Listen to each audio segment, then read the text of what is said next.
Olá pessoal, passando aqui mais uma vez para gravar a nossa live desse domingo, apresentando um assunto muito importante para a sua vida. Gostaria de fazer uma pergunta para os meus queridos: o que significa Deus para você?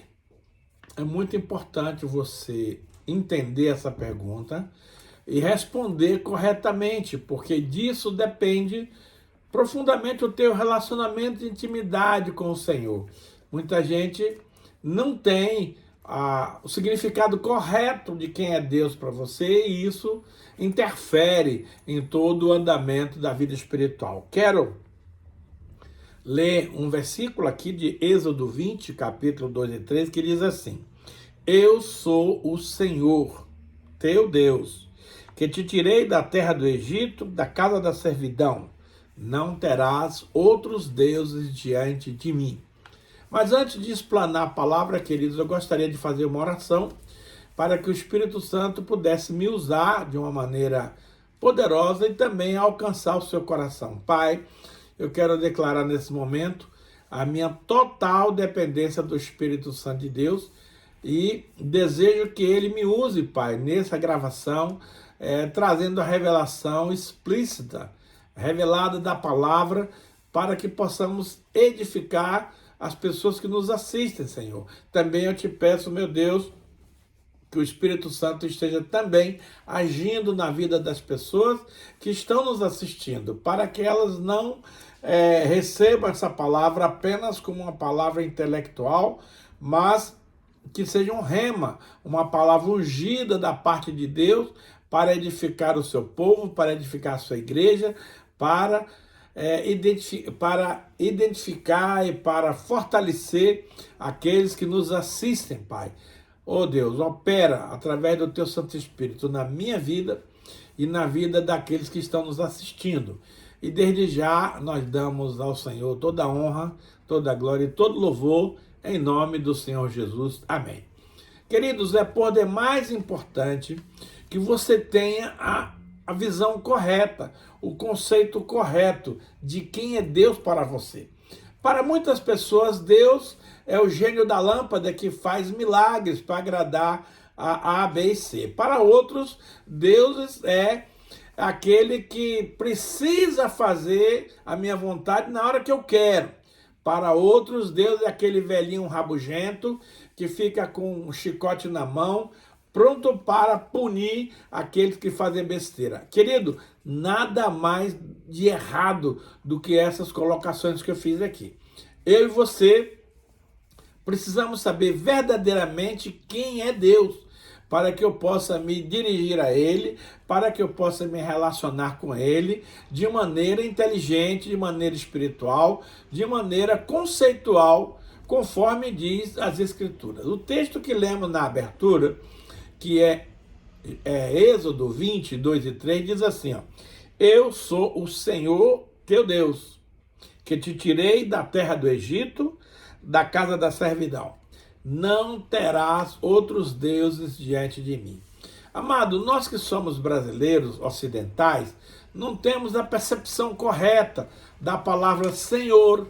E eu queria hoje tentar comunicar o conceito correto da palavra Senhor para edificar a sua e a minha vida. Para te dar uma noção mais ou menos do que era isso, o Brasil viveu alguns anos atrás o período da escravidão. Então, no período escravocrata, havia a figura do senhor de engenho, o dono da fazenda e o escravo. Então, o dono da fazenda era considerado o senhor daquelas pessoas. O escravo, ele não tinha direito a nada, ele trabalhava de graça, mal ele obtinha comida e a roupa, e olha lá. E eles tinham a maior reverência. Então, amados, o escravo, ou no contexto moderno, o servo só serve, ele não tem direito a reivindicar nada, a salário, a benefícios, nada disso. Então, transportando para o nosso lado espiritual, a palavra Senhor, no grego, vem da raiz kurios, que significa o magnata, o chefão, o big boss, o patrão, o dono. Então veja bem, quando Jesus te salvou, e a mim salvou também, ele pagou um alto preço por essa compra. Então hoje nós não somos mais de nós mesmos, nós pertencemos ao Senhor e como tal precisamos considerar ao nosso Deus como o Senhor das nossas vidas e nós somos servo. Servo não reivindica, servo não exige, servo simplesmente obedece ao seu Senhor. Então a partir do momento que você tenha este conceito correto de quem é Deus, aí as coisas vão começar a funcionar na sua e na minha vida. O texto aqui nos diz, ele próprio afirma, eu sou o Senhor teu Deus. Perceba que a colocação aqui de Senhor vem antes da colocação de Deus. Porque aqui é Deus relacional, é Deus Yahvé, é Deus da aliança. Deus tem o Pai, o Filho e o Espírito Santo. E aqui, quando ele fala de Senhor, ele está falando do Filho, Adonai, está falando de Jesus, o nosso Senhor e Salvador. Então, ele continua dizendo, eu sou o Senhor, teu Deus, que te tirei do Egito, da casa da escravidão, não terás outros deuses diante de mim. Então, meus amados, o maior mandamento da lei é que Deus é o nosso Senhor e ele não admite que você tenha outros deuses. Jesus, conversando com seus discípulos, ali em Mateus 26, 24, ele diz, não podereis servir a dois senhores, porque você há de agradar a um e de desagradar a outros. Não se pode servir a Deus e a Mamon. Mamon, queridos, é o Deus do dinheiro. E é um Senhor poderoso. Jesus o coloca na mesma linhagem, no mesmo grau do próprio Senhor Jesus. Então, eu e você precisamos escolher quem é o teu Senhor, Jesus ou Mamon? Lamentavelmente, amado, para muitos cristãos, o Deus dele não é Jesus, é Mamon. Porque o dinheiro tem precedência, o dinheiro tem ascendência, o dinheiro tem domínio sobre a vida das pessoas. Eu quero lhe dizer que na minha vida eu só tenho um Senhor que é Jesus Cristo.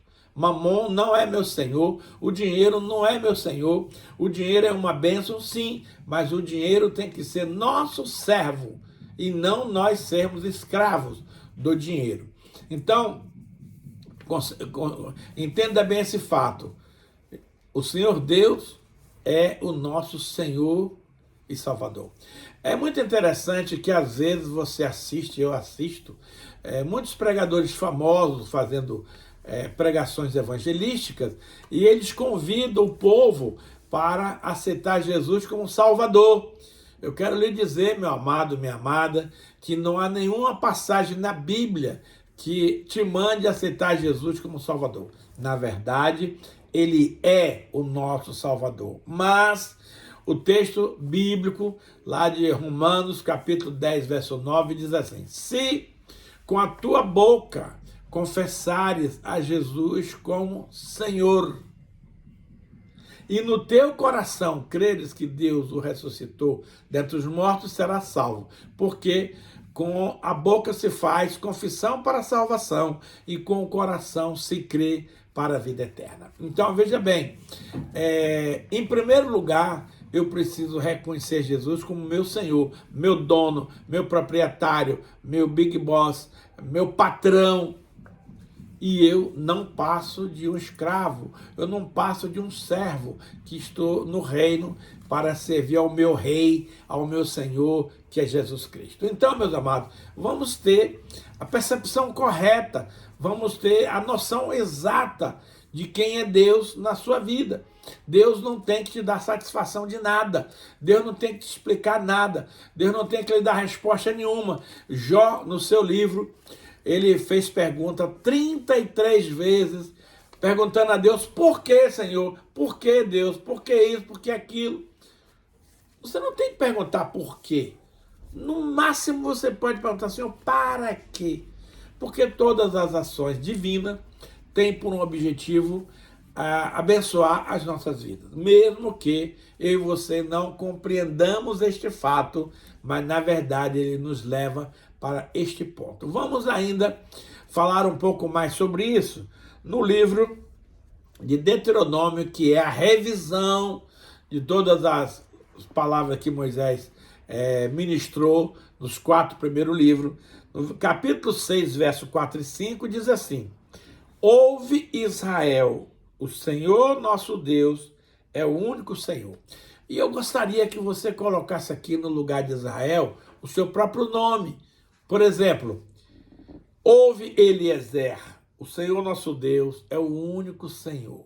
Então, ele está falando aqui para a nação de Israel, mas hoje ele fala individualmente para cada um de nós entendermos o porquê e o para quê. Então ele diz, ouve, Israel, o Senhor, primeira vez, nosso Deus é o único Senhor, segunda vez. Amarás, pois, o Senhor teu Deus, terceira vez. Amados, no único versículo, Deus repete 3 vezes a palavra Senhor, que é para te dar conhecimento, é para te dar noção, é para te dar entendimento de que Senhor, biblicamente falando, é uma coisa muito séria. E nós, como filhos de Deus, precisamos entender esta relação, Senhor e servo, pai e filho, Deus e nós, porque senão nós vamos confundir as coisas e não vamos agradar ao nosso Deus. Então, ele diz aqui, ouve, Eliezer, o Senhor, nosso Deus, mais uma vez, primeiro vem a palavra Senhor, para depois vir a palavra Deus. É o único Senhor. Querido, não tem senhora, não tem santo isso, santo aquilo, não tem padre, não tem pastor, não tem apóstolo, não tem nenhuma outra pessoa. O Senhor é único. Entenda isso. O Senhor é o único Senhor. E por causa disso, você deve amar esse Senhor, teu Deus, meu Deus, de todo o teu coração, de toda a tua alma e de toda a tua força. Então, é um amar total, é um amar completo pela pessoa de quem é Deus, o chefe, o Senhor, o Big Boss. Então, Jesus está um certo dia com os seus discípulos e eles fazem uma pergunta para tentar embaraçar o nosso mestre. Em Lucas 10, 25 a 28 está escrito o seguinte: E eis que certo homem, um fariseu, intérprete da lei, um escriba, se levantou com o intuito de pôr Jesus à prova. E lhe disse: Mestre, que farei para herdar a vida eterna? Amado, quando você vê essa frase em primeiro plano, você fica impactado. Aquele sujeito estava interessado na salvação. Conversa. Isso aqui é um pretexto para embaraçar o nosso mestre. E aí Jesus, que é o Senhor, ele lhe pergunta: o que está escrito na lei, meu filho? Como interpretas? Aí ele diz: a isto respondeu: amarás o Senhor teu Deus de todo o teu coração, de toda a tua alma, de toda a tua força e de todo entendimento. Esse escriba aqui, querido, ele acrescentou mais um adjetivo na frase que tem lá de Deuteronômio. E aqui, nesse contexto, eu costumo explicar para os meus discípulos que você tem que amar Jesus com café. Pastor, mas o que é isso? O senhor está misturando as bolas? Não. Café é uma palavra que tem um acróstico, que é assim: amarás o teu Deus de que forma? De todo o teu coração, letra C. De toda a tua alma, letra A. De toda a tua força, letra F. E de todo o teu entendimento, letra E. Depois dessa explicação, nunca mais você vai errar a maneira completa, total, a qual você e eu devemos amar ao nosso Deus. E aí o escriba continuou: e amarás o teu próximo como a ti mesmo. Então Jesus lhe disse: respondestes corretamente. Faze isto e viverá. Aqui nós temos um problema, porque os fariseus eram muito bons de ensinar, mas de fazer não. Ele fez a pergunta capciosa e Jesus aqui arremata, dizendo, olha aqui, querido, você respondeu corretamente. Só que tem um detalhe, não basta responder para mim corretamente, você tem que fazer isso na sua prática de vida. Então, você viverá. Então, querido, eu creio que eu tenha tentado lhe explicar a maneira correta de me relacionar com meu Deus, como meu Senhor, e eu como seu servo. Então, a partir do momento que eu entenda esse diálogo, essa comunicação, eu vou ser muito mais abençoado no reino de Deus. Mas, continuando, eu quero lhe fazer uma pergunta. Você acha que o nosso Deus tem alguma expectativa a respeito de você e de mim, que somos seus filhos? Eu quero te dizer que sim. Deus não tem expectativas para quem não é filho, mas para nós que somos filhos de Deus, Ele tem. Vamos conhecê-la aqui no livro de Deuteronômio, capítulo... Aliás, antes eu quero passar Eclesiastes 12:13, que é uma palavra muito tremenda da parte de Deus. Ele diz assim, ó, de tudo que se tem ouvido, a suma é: teme a Deus e guarda os seus mandamentos, porque isto é o dever de todo homem. Querido, palavras sábias do rei Salomão na conclusão do livro de Eclesiastes. Ele diz, a suma de tudo, ele falou sobre muitas coisas que ele viveu, muitas conquistas, muitas experiências, e aí ele arremata o livro dizendo o seguinte, a suma de tudo isto é: teme a Deus. Amado, deixa eu falar uma coisa para você. Temer a Deus não é ter medo de Deus, porque ele é teu pai, ele é meu pai. Não precisamos ter medo do nosso pai. Mas temer quer dizer reverenciar, honrar, conhecer a sua posição, como nós já falamos aqui. Então, o temor ao Senhor é o freio que nos impede de pecar, de fazer bobagem. Nós temos o exemplo de José na casa de Potifar. A mulher do Potifar queria a todo custo se deitar com José. Mas ele, como um homem de Deus que é, ele falou, não, como que eu posso ofender a santidade do meu Deus e trair a confiança do meu patrão? De maneira alguma eu não vou fazer isso. Então você vê claramente daquela passagem, José exercitando o temor do Senhor. Quero te dizer uma coisa, meu querido, você é livre para fazer qualquer coisa. Porém, você tem que arcar com as responsabilidades, com as consequências. Toda ação tem uma reação. E tudo aquilo que você faz, de bom ou de mal, vai ter consequência. Então José, para evitar pecar contra o Senhor, ele desistiu. Ele não aceitou aquela proposta da mulher de Potifar e ele simplesmente obedeceu a Deus. Mas aí você vai ver que esse fato levou José para a prisão. E aí vem nosso questionamento, vem a nossa colocação. Poxa, Senhor, como é que pode? O rapaz te obedeceu, não desagradou a ti, foi parar numa prisão? Querido, você e eu não temos capacidade intelectual de medir, de avaliar uma atitude de Deus.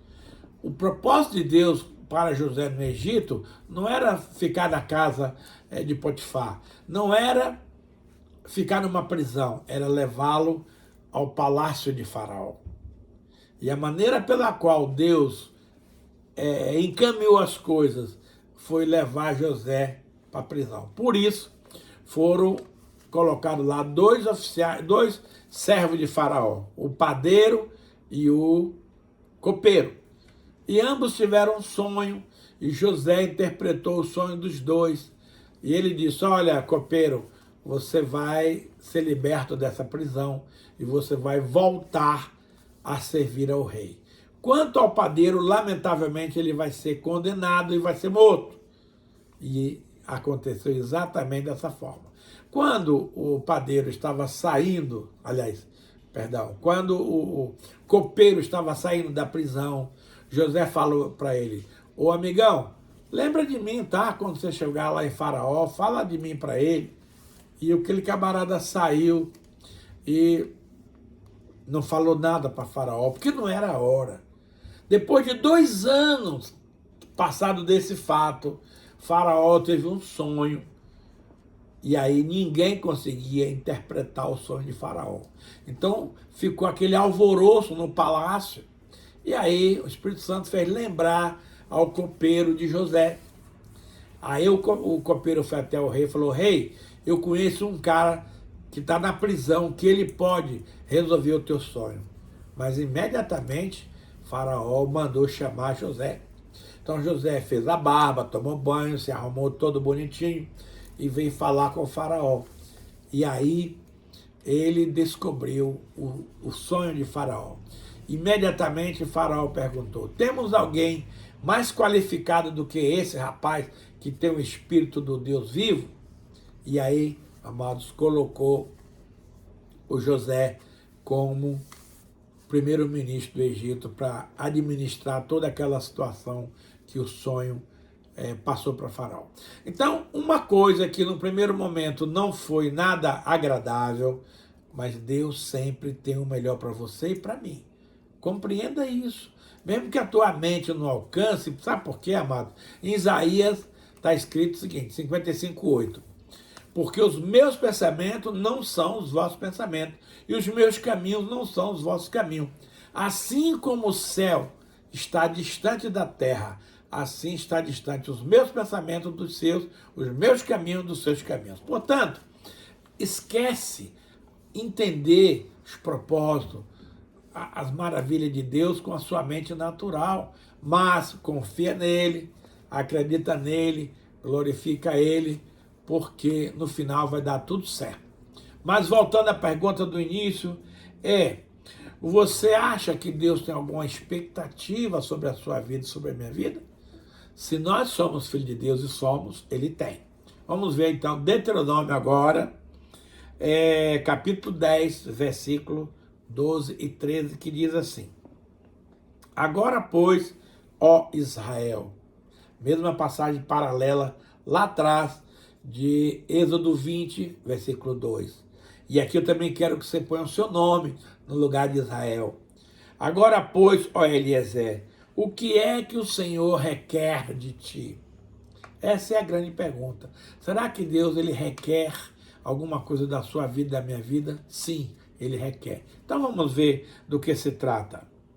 Não é que você temas ao Senhor teu Deus, mais uma vez, vem aqui a palavra temor, da qual eu e você não podemos abrir mão.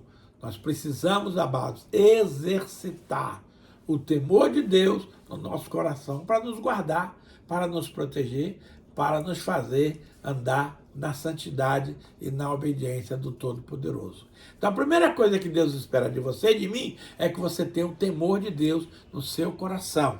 Segunda coisa, que andes em todos os seus caminhos. Querido, você está acostumado a ouvir por aí que todos os caminhos levam a Deus, mas não é verdade. Todos os caminhos nos levam à perdição. Jesus disse para os seus discípulos em João 14,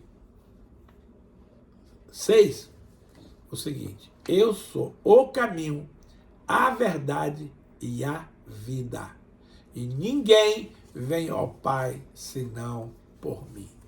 Então, se você precisa de vida, vem até Jesus. Se você precisa de verdade, vem até Jesus. Se você precisa do caminho, venha até Jesus. Interessante que os crentes do Novo Testamento, eles eram conhecidos como aqueles do caminho. Por quê? Porque Jesus é o nosso caminho. Em Isaías tem uma passagem que diz assim: quando estiveres caminhando, não pendas para a direita nem para a esquerda. Atrás de você, você vai ouvir uma voz que vai te dizer: este é o caminho, ande nele. Então, meus amados, nós como filhos de Deus, Não podemos andar em qualquer caminho. Lá em livro de Efésios diz que Deus já preparou as boas obras para que eu e você possamos andar nelas. Então as obras já foram feitas, então cabe a mim e a você andar nas boas obras. Então, querido, não vá por qualquer caminho, porque você vai se perder. Só há um caminho que nos leva à salvação, que é Jesus Cristo, seus princípios, a sua palavra, seus mandamentos, e ali tem todo o nosso roteiro de caminho preparado para você chegar até o Pai, para você chegar até a vida celestial. Ande em todos os seus caminhos e o ames. Olha outra vez aqui, amar a Deus sobre todas as coisas, amar a Deus com café. Então, se você não pode ter outros deuses, você tem que amar unicamente ao Deus Todo-Poderoso, o Senhor da tua vida e da minha vida. Que ames ao Senhor teu Deus de todo o teu coração, de toda a tua alma, e que você sirva ao Senhor. E aqui eu quero fazer uma observação interessante. Eu acho que todos nós queremos servir a Deus. Só que Deus não precisa de você e nem de mim.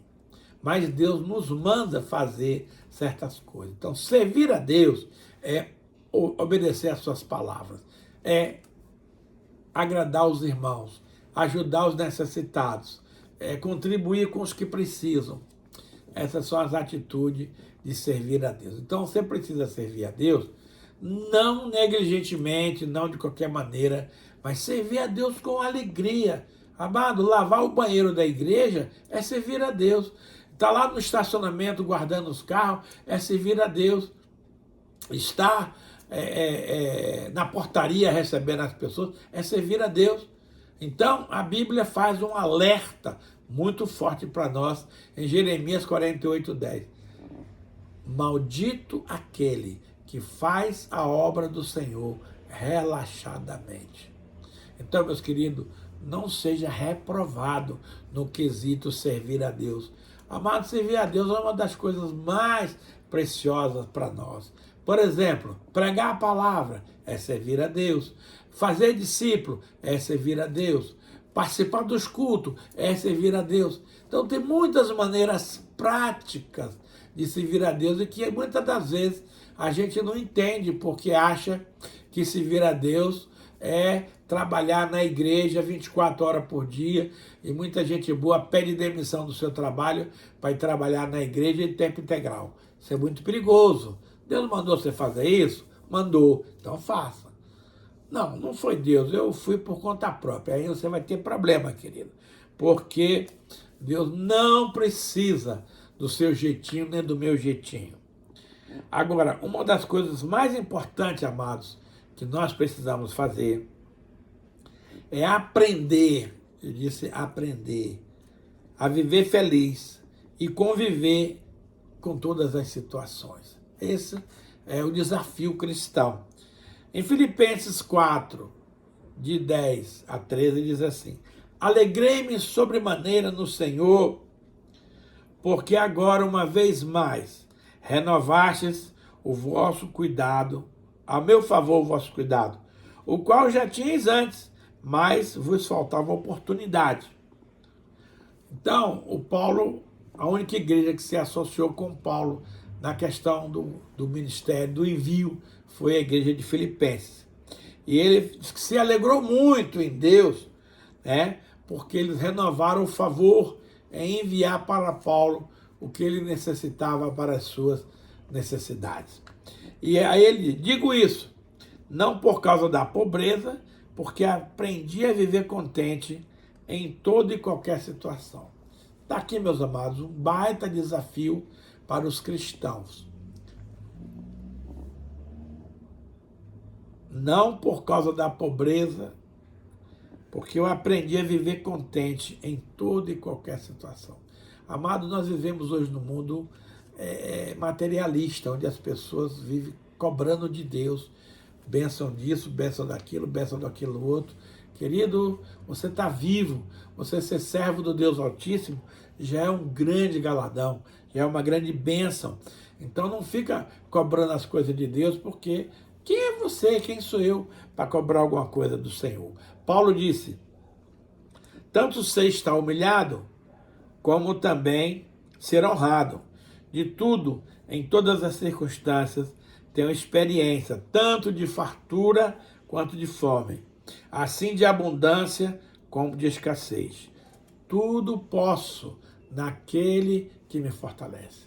Ah, querido, muita gente pega esse versículo 13 aqui, tudo posso naquele que me fortalece, usando as mais variadas interpretações. Mas nós não podemos fazer uma interpretação bíblica fora do contexto. Você tem que voltar atrás aqui e ver as experiências de Paulo. E por isso que ele está dizendo que ele pode tudo, porque ele já experimentou de tudo nessa vida e Deus abençoou a vida dele. 1 Timóteo 6, de 6 a 8, diz assim, de fato, grande fonte de lucro é a piedade com contentamento, porque nada temos trazido para esse mundo, nem coisa alguma podemos levar dele. Querido, eu e você nascemos nu, pelado com a mão no bolso. Não trouxemos nada para este mundo, nada. E quando a gente partir para a casa do papai, também não vamos levar nada. De sorte que tudo aquilo que você conquistou na sua vida terrena vai ficar aqui. Então não compensa, não adianta, não vale a pena você se desgastar, você se preocupar, você fazer coisas erradas, correndo atrás de dinheiro, de lucro, de propriedade, de bens. Por quê? Vai ficar tudo aqui, você não vai levar nada disso. Então vamos viver uma vida intensa, com paz, com harmonia, com tranquilidade. Porque, olha o que diz aqui, tendo o que comer e com o que se vestir, estejamos contentes. Tudo que você precisa é de um prato de comida, é de uma roupa e de uma cama para você dormir. Meu amigo, se você tem tudo isso, você é um milionário. Porque o maior bem que você tem é a sua salvação. Essas outras coisas aí são tudo acessórios. Mas tem muita gente que está correndo atrás dos acessórios, esquecendo o principal, que é a nossa salvação eterna em Cristo Jesus. Então, querido, vamos rever os nossos conceitos, vamos rever os nossos objetivos, vamos rever a nossa situação, quem nós somos, onde estamos aqui, para onde vamos. Há uma expressão muito forte de Jó, no seu livro ali, no capítulo 1, versículo 20 e 22, que eu vou ler para você. Então Jó se levantou, rasgou o seu manto, rapou a cabeça, lançou-se em terra e o adorou a Deus. E disse, nu saí do ventre da minha mãe e nu voltarei. O Senhor deu, o Senhor o tomou. Bendito seja o nome do Senhor. Em tudo isto, Jó não pecou, nem atribuiu a Deus falta alguma. Amado, a gente fala levianamente, na brincadeira, a respeito das perdas de Jó. Você às vezes perde R$100 e fica aí apavorado.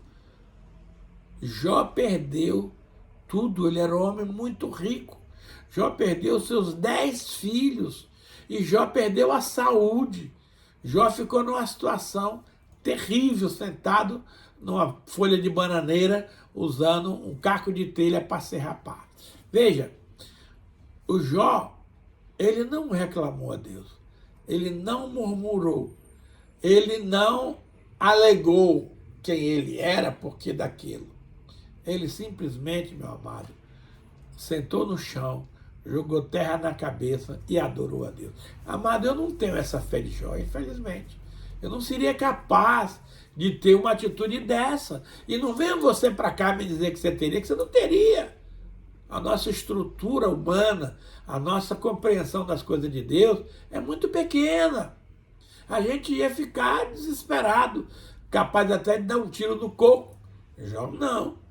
Jó lançou terra na cabeça, rasgou seu manto, e sabe o que ele fez? Adorou. Meu Deus, isso me deixa muito impactado, porque por muito menos do que isso a gente se revolta, a gente diz que vai largar da religião, a gente diz que vai largar de Deus, a gente diz que vai para o mundão, grandes coisas, meu velho, você vai fazer. Então, Jó, aqui que está o segredo, amado, dessa passagem. Jó reconheceu a pessoa dele, quem ele era. Então ele diz, ó, nu saí do ventre da minha mãe. É o que o outro texto que nós lemos aqui, de 1 Timóteo 6:8, nos fala. Ele diz, nu saí do ventre da minha mãe, e nu voltarei. Não posso levar nada, gado, fazenda, dinheiro, nada. O Senhor o deu. Ele reconhece que tudo que ele teve veio das mãos de Deus. E o Senhor o tomou. E era dele mesmo, gente. Às vezes a gente fica revoltado quando Deus leva alguém da nossa família. Deus, você não podia fazer isso. Como não podia? Ele é Deus. Tudo é dele. O maior prazer de Deus, querido, é ter eu e você com ele lá na glória. Ele ainda não os levou, porque ainda tem alguma missão para você e para mim realizar aqui nessa terra. E enquanto você não cumprir o seu propósito, você não sobe. Entenda isso, não adianta ficar nervoso, se suicidar, fazer bobagem, nada disso. Primeiro, você só vai no dia certo. Segundo, você precisa cumprir a sua carreira, amado. Paulo falou isso com muita propriedade. E nada tem a minha vida como preciosa, contanto que complete a minha carreira. Complete o ministério que o Senhor deu para me resolver aqui na terra. E Paulo foi um homem realizado. Ao final da sua vida, ele pôde fazer a seguinte declaração: o fim da minha partida é chegado. Ele sabia que ele estava para morrer. E aí ele faz uma declaração que coroa toda a sua vida apostólica de cristianismo. Combati o bom combate. E se alguém combateu nessa terra, era o apóstolo Paulo. Combati o bom combate. Completei a carreira. Querido, você precisa pensar nisso. Você tem uma carreira espiritual para cumprir. Não tenta antecipar. Não tenta cortar caminho. Não tenta pegar um atalho. Não, é completar. Chegar na linha de chegada. Completei a carreira. Guardei a fé. Meus amados, tem muita gente que começa a vida espiritual muito bem, mas do meio para o fim destrambelha, perde a fé, perde a salvação, perde tudo. Já tem alguns teólogos que dizem que o principal não é o começar bem, o principal é terminar bem. Então pense nisso, que é muito importante. Paulo, de tudo que ele passou, e foi muitas coisas, ao final da sua vida, ele faz essa tremenda declaração. Combati o bom combate, completei a carreira, guardei a fé. Já agora está reservado para mim a coroa da justiça, a qual o Senhor, justo juiz, preparou para mim e para todos aqueles que amam a sua vinda. Então eu e você também estamos incluídos nessa bênção aí, porque nós amamos a vinda de Jesus. Desculpe. E o Senhor tem para você e para mim uma coroa de justiça que nós vamos entregar ao nosso Deus lá na pátria celestial. Essa coroa de justiça não é para você andar desfilando no céu, é para você entregar para o Pai como uma prova do seu trabalho aqui na terra, da missão que Ele te deu e daquilo que você conseguiu realizar. Então veja bem, aqui o nosso querido Paulo, ele é muito claro, e o nosso querido Jó teve essa compreensão. Nu saí do ventre da minha mãe, nu voltarei. O Senhor deu, o Senhor tomou. Bendito seja o nome do Senhor. Em tudo isto, Jó não pecou contra Deus e nem atribuiu a Deus falta alguma. Queridos, falta em nós esse discernimento, essa compreensão de quem somos e quem Deus é. A partir desse momento que você faz essa distinção, as coisas vão funcionar na sua vida. E para a gente finalizar, eu quero ler um texto aqui muito maravilhoso, de Salmo 46:10, que diz assim: aquietai-vos e sabei que eu sou Deus. Olha aí, mais uma vez ele reafirma quem ele é e quem nós somos.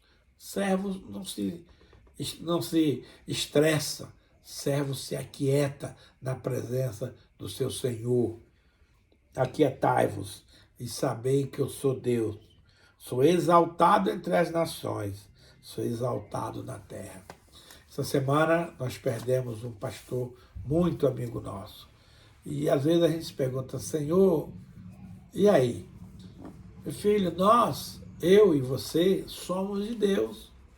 Então Ele vai nos levar dessa terra na hora que Ele quiser. E felizes são aqueles que são chamados a estar com o Senhor antes da hora final, né? Porque antes da hora mesmo ninguém vai, todo mundo vai na hora certa. Então não adianta você ficar com inveja do irmãozinho que subiu e querer também subir, porque a sua missão aqui é diferente. Você tem um tempo a mais, você tem alguma coisa para fazer nesse planeta. Agora eu quero orar, pedindo a bênção de Deus para a sua e para a minha vida. Senhor, muito obrigado por essa palavra preciosa.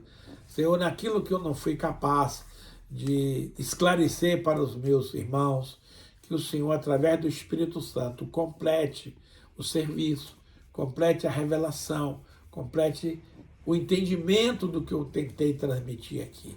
Mas eu quero, Pai, reconhecer que Tu és o meu Senhor e eu sou Teu servo. E servos simplesmente obedecem e fazem o que o Senhor manda. Abençoa, Pai, de maneira especial cada um daqueles que estão nos assistindo. Senhor, nós queremos agora fazer uma semeadura de amor no Teu reino. Eu vou colocar aqui os piques da igreja para que você possa fazer o seu depósito. No Banco Santander é 41999796625. No Bradesco é 039 028 035 68. E no Banco Itaú é ap.eliezeralmeida@hotmail.com. Querido, Deus não precisa do seu dinheiro, mas Ele nos dá a oportunidade de plantar uma semente no seu reino. E nós sabemos que só colhe quem planta. Então não seja turrão, não seja teimoso. Abra seu coração. Lance uma semente no reino de Deus, porque Deus quer lhe dar uma experiência de uma colheita sobrenatural, de uma colheita abundante. Faça o seu Pix. É tão simples. Você pega o telefone e faz o Pix apenas colocando um desses números que estão aí na tela. Não precisa fazer mais nada. E nós vamos receber essa oferta de amor e lá no banco vem o teu nome. Aí eu vou estar orando, abençoando a sua vida. Pai, abençoa aqueles que nessa tarde, nesse momento, fizeram a sua oferta de amor. Abençoa eles com paz, com saúde, com prosperidade, com toda sorte de bênção, Senhor. No emprego, no trabalho, na família, no ministério, em todas as áreas. E nos ajude, Pai, para que no próximo domingo possamos estar aqui novamente. Eu vou estar trazendo uma nova série para edificar a sua vida. Eu já orei a Deus, Ele já me deu as palavras. E vai ser também mais uma série de palestras abençoadíssima para ajudar você a prosperar, a ter uma vida maravilhosa. E damos a Ti, Pai, nessa tarde, toda a honra, toda a glória, todo louvor e toda a adoração. Abençoa, Pai, o Teu povo, hoje e para sempre. Em nome de Jesus. Amém.